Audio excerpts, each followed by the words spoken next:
Good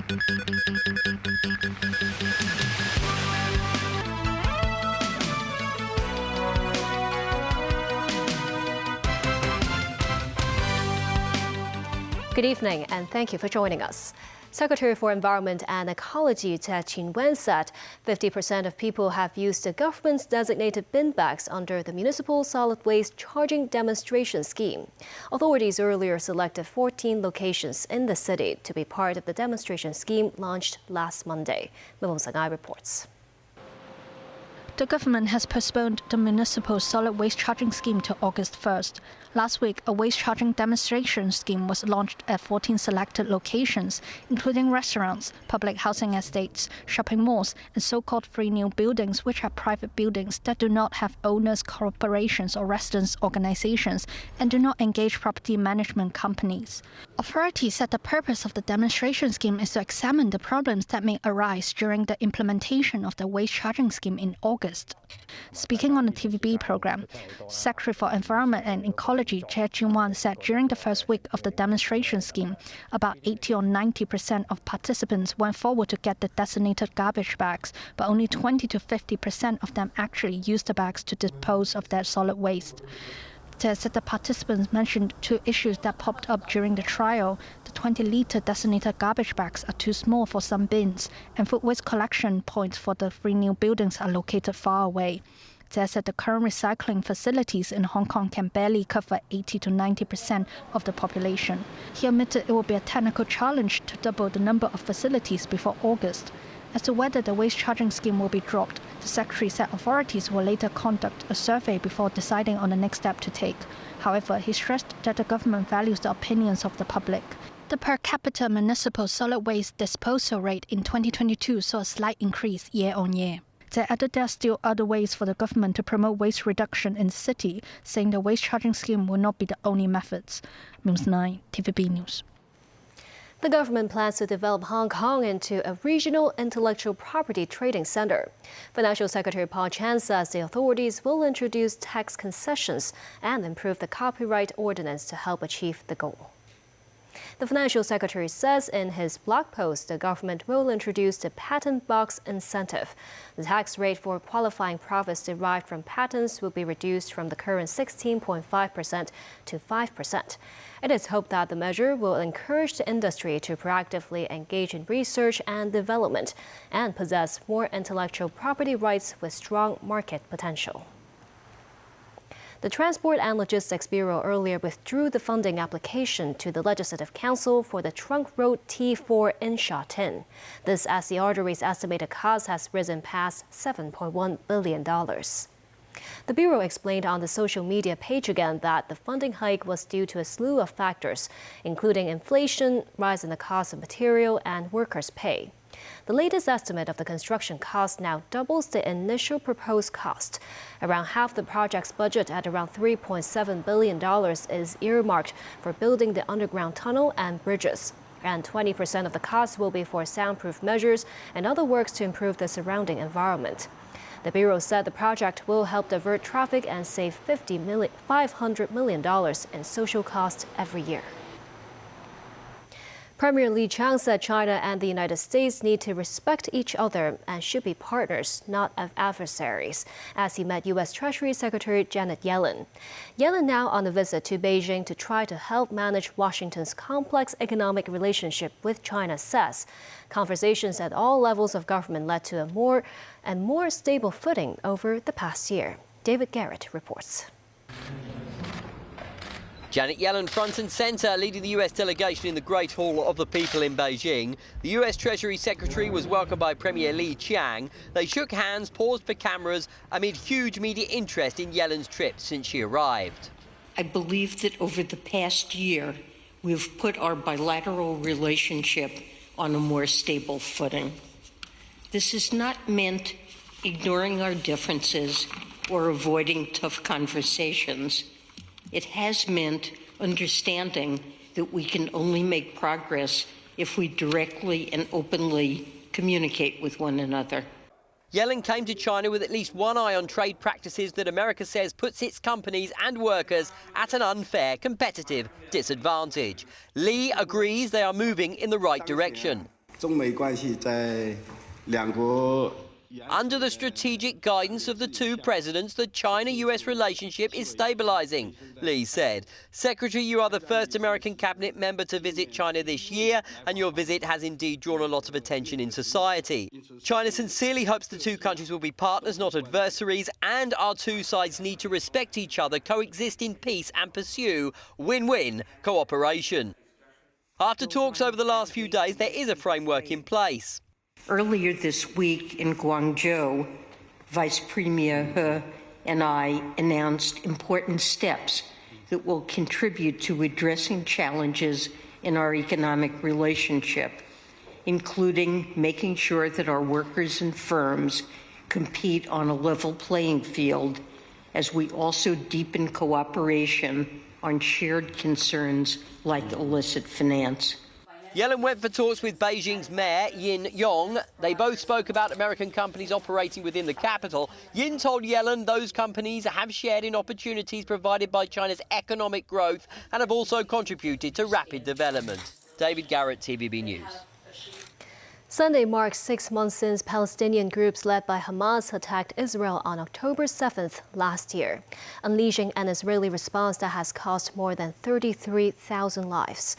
On Saturday, Israel's military said it had recovered the body of a 47-year-old farmer who was held hostage in Gaza, one of more than 100 still held by Hamas.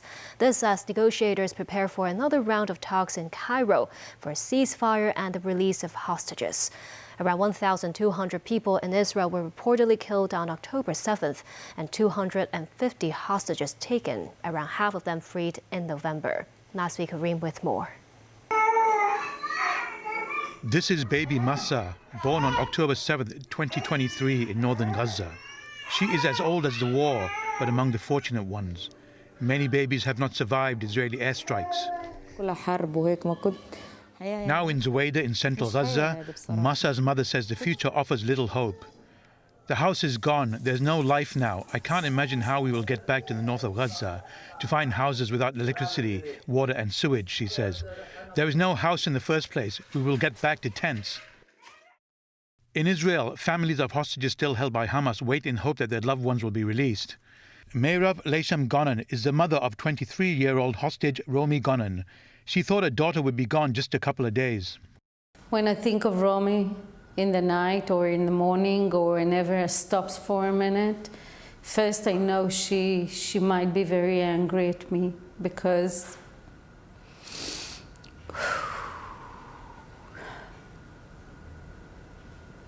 I didn't do my job as a mother to get her back soon. As relatives marked 6 months of captivity for their loved ones, Israel said it had recovered the body of 47-year-old farmer Elad Katzir, who was taken from the border town near Oz on October 7th. It comes as a Hamas delegation led by Deputy Chief in Gaza, Khalil al-Hayya, was on its way to Cairo for ceasefire talks. Hamas is standing firm in its demands for a permanent ceasefire, withdrawal of Israeli troops from Gaza, and return of displaced Palestinians to their homes. Israel wants only a temporary ceasefire. Meanwhile, a team from the World Health Organization has gained access to the devastated Shifa hospital in Gaza City, which was recently subjected to a 2-week raid by Israeli forces. The WHO said numerous shallow graves and many partially buried bodies were found just outside the emergency department after the Israeli siege.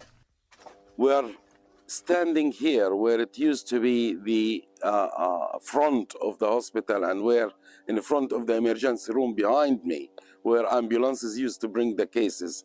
Now, all the area is destroyed in addition to the hospital, and in addition to that, the dead bodies are still underneath us. We can smell the death out while we're standing here. Nazri Karim, TVB News. A pro-Russian candidate has won Slovakia's presidential election. Peter Pellegrini won more than 53% of the vote against nearly 47% for pro-Western opposition candidate Ivan Korchok. The 48-year-old Pellegrini addressed supporters following his win. He is a close ally of populist Prime Minister Robert Fico.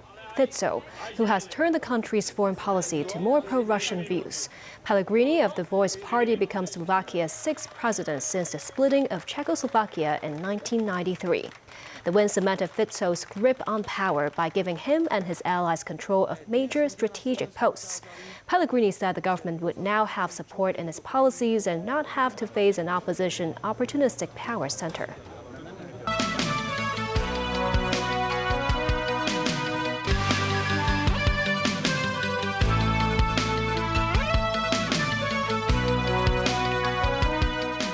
Welcome back. Mexico has severed diplomatic ties with Ecuador after Ecuadorian police broke into the Mexican embassy in Quito to arrest a former Ecuadorian vice president who had been seeking asylum since last December. Latin American governments have rallied around Mexico since the raid on Friday, and Nicaragua has also cut ties with Ecuador. Tracy Furness has more. Protesters waved flags and held placards outside Ecuador's embassy in Mexico City on Saturday, protesting the actions of Ecuadorian police breaking into the Mexican embassy in Quito to arrest former Ecuadorian Vice President Jorge Glass, who has been residing there since December. It is a delicate situation that borders are crossed, international law is violated, this protester said. Using force, the Ecuadorian police broke through the external doors of the embassy to arrest Glass, who was seeking asylum at the embassy after being indicted on corruption charges.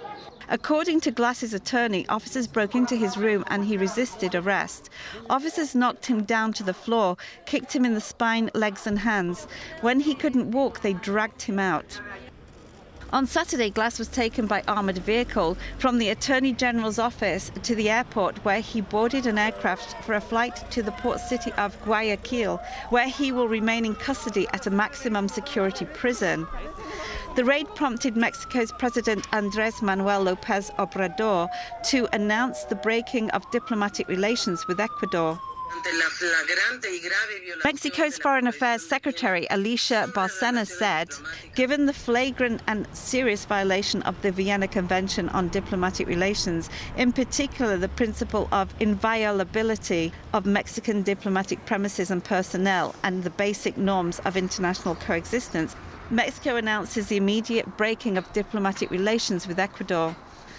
South American leaders condemned the incident. Honduran President Xiomara Castro wrote on X that the raid was an intolerable act for the international community. The Organization of American States reminded its members, which include Mexico and Ecuador, of their obligation to not invoke norms of domestic law to justify non-compliance with their international obligations. Tracy Furness, TVB News. 6 people are still missing after a 7.2 magnitude earthquake hit Hualien County in Taiwan last Wednesday. 13 people have been killed in the disaster. Some shop tenants from the Uranus building are not pleased because local authorities have so far denied them compensation. Mimo Sangai reports. The 7.2 magnitude earthquake in Taiwan damaged many constructions, including the Uranus building, which was left tilting at dangerous angles. The demolition work of the Uranus building started on Friday. It was expected to be completed in 2 weeks. However, the demolition work has not been smooth due to the constant aftershocks. While authorities tried to insert 6 steel bars to stabilize the base of the building, the plan did not work out. This man, Hong, used to run an alcohol and tobacco shop on the ground floor of the Uranus building before the earthquake. He has lost more than $1 million after the incident. He said authorities are discussing compensation with landlords, but the plan does not include tenants. Why does everything have to prioritize homeowners when it comes to compensation? Have I not paid business tax over the past 10 years or so? Meanwhile, Taiwanese rescue teams rescued 305 people who were trapped at Silk's Place Toroko Hotel. A Turkish rescue team also arrived in Hualien to join the operation. The team used drones to assist in the search for at least 5 missing individuals, including 2 Singaporean tourists. News 9, TVB News. Former Taiwan leader Ying-jeou wrapped up his Xi'an itinerary and headed to Beijing on the last leg of his 11-day trip to the mainland. The former chairman of the Kuomintang Party, leading a youth delegation from Taiwan, visited the Shanxi History Museum and the giant wild goose pagoda. He said it's the task of both mainland and Taiwanese residents to preserve the ancient texts and historical artifacts, which are treasures from the Chinese civilization. He then visited the Datsun Temple and greeted some tourists from Taiwan before boarding a high-speed train to Beijing. Secretary for Security Chris Tang says some young people were brainwashed and incited during the 2019 social unrest to take part in anti-government acts. With that, Tang said national education is all the more pivotal for the new generation to understand about the country and the importance of national security. Organized by the police, the Hong Kong Island Region National Security Education Sharing Day invited 3 incumbent and former commissioners of police to take part in the event. They include Secretary for Security Chris Tang, current Commissioner of Police Raymond Siu, and Dick Lee, now the Executive Director of the Hong Kong Institute for Public Administration. Also in attendance were more than 100 members of junior and senior police call schemes. Participating in this event is very fun and meaningful, and for me as a teenager it's very significant to know about the national security, and this event have made me understood more about how the system works. Apart from this sharing day, there will also be visits to the Legislative Council and the Hong Kong Museum of Coastal Defense as part of the campaign. In a sharing, Chris Tang said while he was serving as a police chief, he learned that some young people have been brainwashed during the 2019 social unrest to engage in anti-government and violent acts.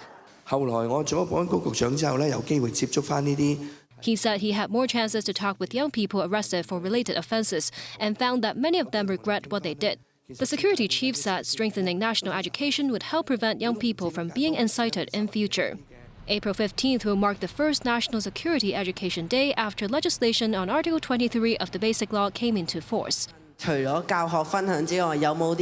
asked by a JPC member about how the government can promote the national security laws, Commissioner of Police Raymond Siu said seeing is believing and more opportunities should be given to young people to travel up north. Dick Lee meanwhile referred to China's history, pointing out how Chinese people suffered when the country was invaded by foreign powers, which underscored the importance of national security. And that's the news. Thank you for watching.